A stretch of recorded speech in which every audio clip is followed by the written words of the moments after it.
안녕하십니까, 이재영입니다. 오늘은 충신 이야기를 하고자 합니다. 고리타분한 주제라고 생각할 수도 있는데요.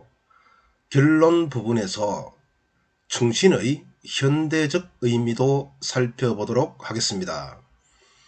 끝까지 시청해 주시면 많지는 않지만 어느 정도 괜찮은 지혜를 얻어갈 수 있을 것입니다. 그리고 정치 현상을 분석하는 시각도 가질 수 있으리라 생각합니다. 오늘의 방송 제목은 충신의 현대적 의미, 충신을 역적으로 내몬 의자왕, 충신을 충신으로 인정한 숙종. 그럼 방송을 시작합니다. 아시죠? 아고라TV는 시청자 여러분의 사랑으로 성장합니다. 충신은 어떤 의미를 지니고 있을까요? 충신은 왕에게 정성과 성의를 다하는 관리를 의미합니다. 중세시대에 왕은 곧 국가이므로 충신은 국가의 보전, 왕조의 유지, 백성의 보호를 위해 최선을 다하는 관리 정도로 확대해서 해석해도 좋겠습니다. 충신은 다음과 같은 특징을 가지고 있습니다. 자신의 권력을 이용하여 개인의 이익을 추구하지 않고 자신에게 주어진 임무를 충실하게 수행합니다. 특히 왕이 올바른 정치를 하지 않을 때 목숨을 걸고 왕에게 조언하고 왕을 바른 길로 인도하고자 합니다. 올바른 정치는 앞에서 언급했듯이 국가의 보전, 왕조의 유지, 백성의 보호입니다. 물론 이를 위한 전제 조건인 부정부패의 방지도 포함됩니다. 충신은 한 발 더 나아가 국가가 패망하거나 반정으로 왕이 폐위될 경우 2명의 왕을 섬기지 않는다고 하면서 자결하거나 은둔하기도 합니다. 중국 상나라가 망하자 백의와 숙제는 은둔 생활을 했습니다. 정몽주는 2 왕을 섬기지 않으려다 이방원에게 살해당했습니다. 계백 장군은 백제의 멸망 위기에서 자결에 가까운 전투를 벌였습니다. 왕이 충신의 조언을 받아들이면 왕조는 번성합니다. 왕이 충신의 조언을 받아들이지 않으면 왕조는 망합니다. 지금부터 충신 이관명의 조언을 받아들인 조선시대 숙종과 충신, 성충의 조언을 받아들이지 않은 백제 의자왕의 이야기를 다루어 보도록 하겠습니다.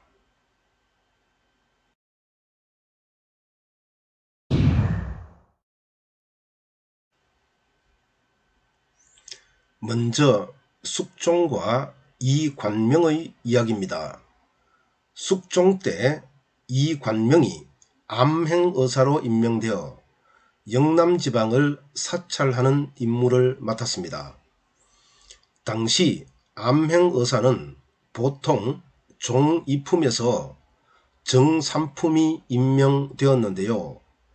이관명은 정삼품 하계, 즉 당하관으로서 암행의사 임무를 수행하게 되었습니다. 암행의사는 지방의 수령을 파직한 후 보고할 수 있을 정도로 힘이 셌습니다. 이관명은 영남지방을 순찰한 뒤 조정으로 복귀했습니다. 영남 지방에서 왕실과 관련된 부정을 목격했는데 이 상황을 어떻게 보고해야 할지 고민에 빠졌습니다. 조정회의에서 공개적으로 밝히면 왕실을 모독한 죄를 뒤집어 쓸 수 있고 잘못되면 역적으로 몰려 죽음을 당할 수도 있기 때문입니다. 그러나 왕에게 비밀리 보고하면 부정부패가 묻힐 수 있다는 생각을 했습니다. 이 관명은 고민에 고민을 거듭하다가 부정부패 척결을 위해 자신의 목숨을 걸고 조정회의에서 공개적으로 문제를 제기하기로 결정했습니다. 드디어 조정회의, 숙종이 이 관명에게 영남지역 지방관의 횡포에 대해 묻자 다음과 같이 대답했습니다. 황공하오나 한 가지 아래입니다. 통영에 소속된 섬 하나가 있는데 무슨 일인지 주상전하의 후궁 중 한 분의 소유로 되어 있습니다. 그런데 그 섬의 수탈이 어찌나 심한지 백성들의 궁핍을 차마 눈으로 볼 수가 없을 지경이었습니다. 숙종은 화를 벌컥 내면서 책상을 내리치고 다음과 같이 말했지요. 과인이 그 조그만 섬 하나를 후궁에게 준 것이 그렇게 불찰이란 말인가? 그러나 이 관명은 조금도 굽히지 않고 다시 말했습니다. 신은 의사로서 어명을 받들고 밖으로 나가 1년 동안 있었습니다. 그런데 전하의 지나친 행동이 이 지경에 이르렀는데 누구 하나 전하의 거친 행동을 막지 않은 모양입니다. 그러니 저를 비롯하여 이제껏 전하에게 직언하지 못한 대신들도 함께 법으로 다스려 주십시오. 이 말을 들은 숙종은 곧바로 성지를 불러 전교를 쓰라고 명하였습니다. 신하들은 이 관명에게 큰 벌이 내려질 것으로 알고 숨을 죽였습니다. 전 암행의사 이 관명에게 부제학을 제수한다. 숙종의 분부에 성지는 깜짝 놀라면서 교지를 써 내려갔습니다. 홍문관 부제학은 정삼품의 상계, 즉 당상관입니다. 정삼품 하계에서 정삼품 상계로 한 품계 승진을 한 것입니다. 교지가 완성되자마자 숙종이 다시 명령했습니다. 부제학 이 관명에게 홍문관 제학을 제수한다. 홍문관 제학은 종 2품의 당상관 벼슬입니다. 한 품계 더 승진을 한 것이지요. 괴이하게 여기는 것은 성지만이 아니었습니다. 신하들은 저마다 웅성거렸습니다. 그런데요, 교지가 완성되자마자 또다시 숙종은 성지에게 명을 내립니다. 홍문관 제학 이 관명에게 예조 참판을 제수한다. 예조 참판은 종2품 당상관으로서 현대적 의미로 외교 및 교육부 차관입니다. 같은 품계지만 실질적인 행정부서로 발령을 낸 것이죠. 그리고 나서 숙종은 이 관명을 따로 불러들여 다음과 같이 말했습니다. 경의 충언으로 이제 과인의 잘못을 깨달았소. 앞으로도 그와 같은 신념으로 짐의 잘못을 바로잡아 나라를 태평하게 하시오. 여러분은 숙종을 장희빈과 연관시키고 경신대출청 및 여러 사화와 관련시켜 별로 좋지 않게 보지요. 조선실록에서 백성들이 배가 불러 거리로 나와 춤을 추었다는 기록은 숙종 때밖에 없습니다. 숙종은 조선조 최고의 명군이었습니다. 여기에 대해서는 따로 다루기로 하겠습니다. 어떻게 생각합니까? 권력 앞에서 그릇된 것을 그릇되다 말하는 이 관명의 용기도 훌륭하지만 충직한 신하를 알아보는 숙종의 안목이 더 멋지지 않은가요? 다음으로 의자왕과 성충의 이야기입니다. 백제의 무왕에게는 원자가 있었는데요. 이름이 부여의자였습니다. 부여의자는 무왕을 효로서 섬기고 다른 왕자 및 공주와 우애가 깊었습니다. 더하여 담대하고 결단성도 있었습니다. 이에 무왕은 서기 632년 왕자 부여의자를 태자로 삼았는데요. 백제 백성은 그를 해동정자라 불렀습니다. 641년 무왕이 죽자 부여의자가 백제의 왕으로 즉위했는데요. 바로 우리가 알고 있는 의자왕입니다.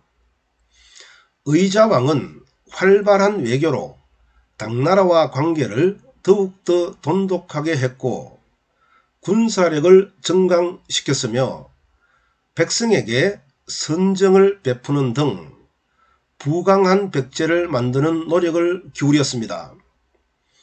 의자왕 초기 때 신라보다 백제가 당나라와 관계가 좋았고요. 군사력과 경제력 측면에서도 신라를 압도하고 있었다는 의미입니다. 삼국사기에 이러한 기록이 나와 있습니다. 의자왕은 초기에 선정을 베풀었다. 당나라와의 관계를 위하여 각별히 신경도 쓰고 지방을 순시하면서 죄수를 살펴 사형수를 제외하고는 모두 석방하는 아량을 보였다.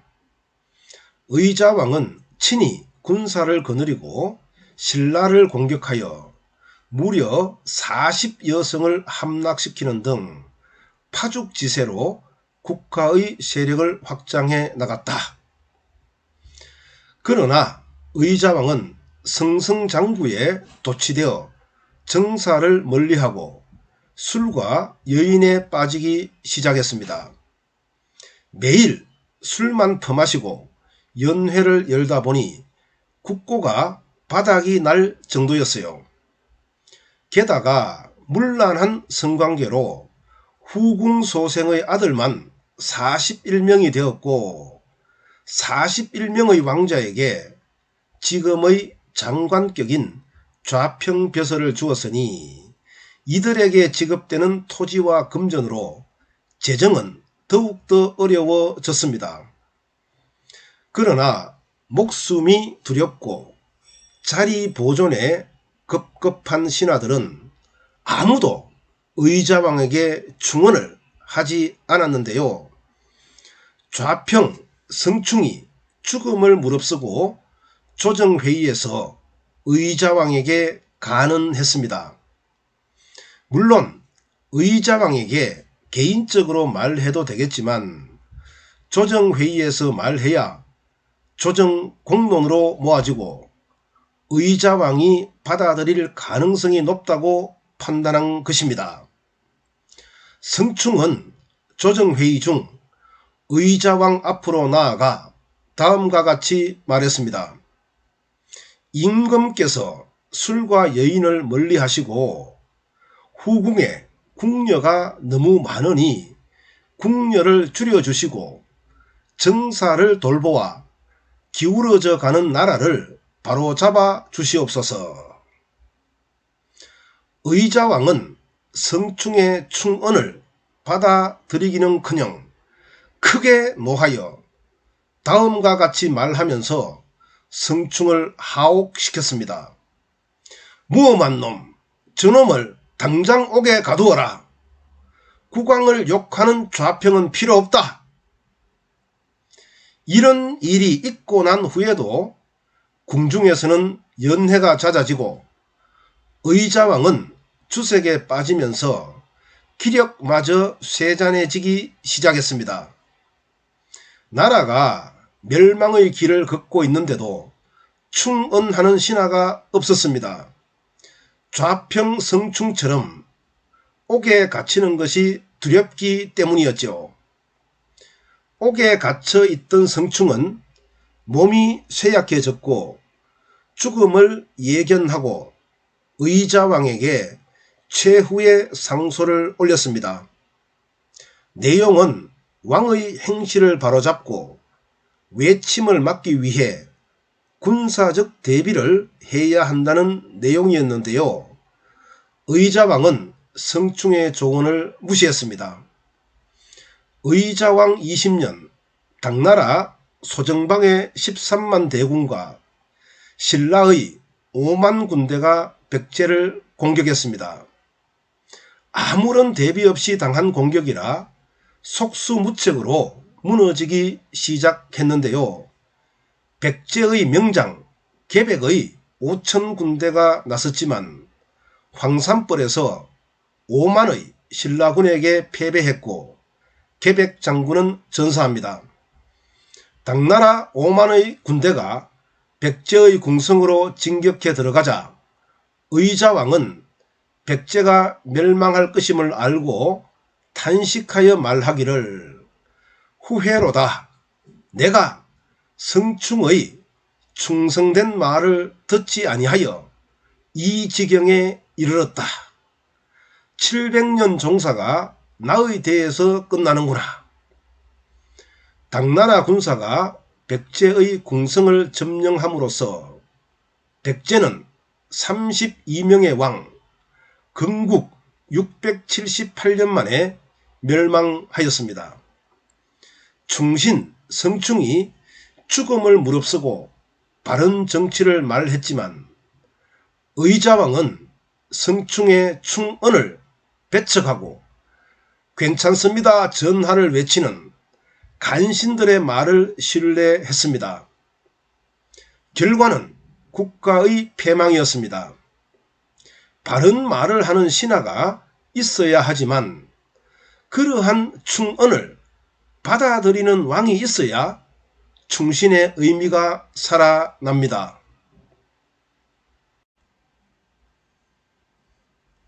현대 국가에서도 마찬가지입니다. 대통령을 보좌하는 비서관과 장관은 국가와 국민의 이익을 위해 일해야 합니다.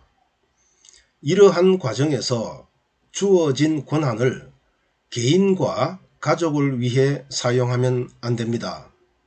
사리사욕을 추구하는 데 사용해서도 안 됩니다.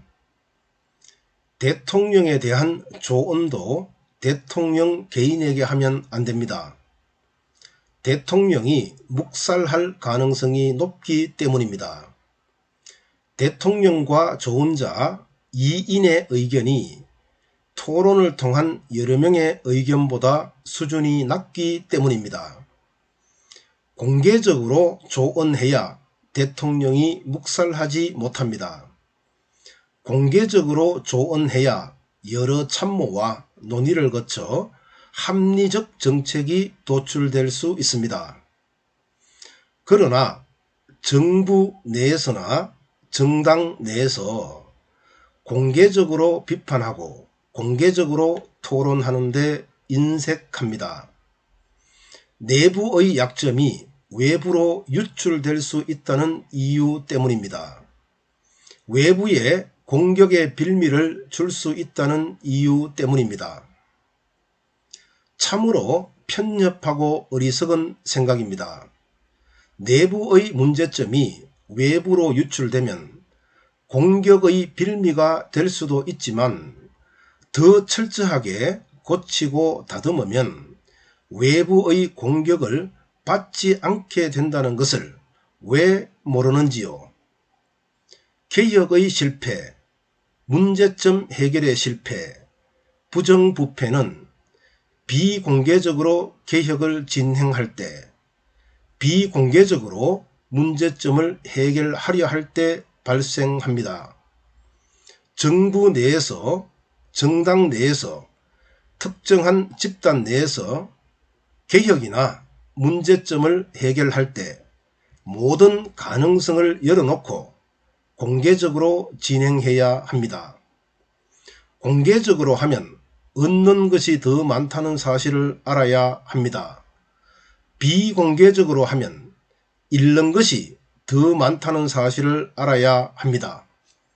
감사합니다.